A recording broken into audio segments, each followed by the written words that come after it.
Здравейте и добре дошли в Позитивните новини от България. Аз съм Мария Лилич и сега ще ви запозная с невероятната ни новина днес. В Белоградчик се случва нещо наистина магично.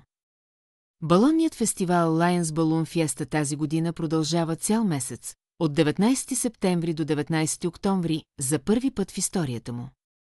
Над 5000 туристи и пилоти от цяла Европа пристигат в този малък български град, за да се издигнат с балони над уникалните скали.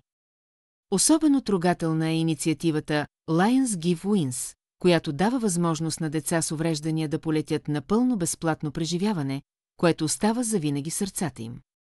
Фестивалът предлага 3 вида полети, от панорамни до цели 60 минути във въздуха.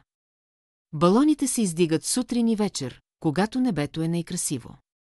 А гледката? Просто незабравима.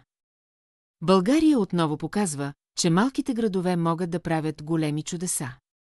Желая ви приятна вечер или ден, където и да сте.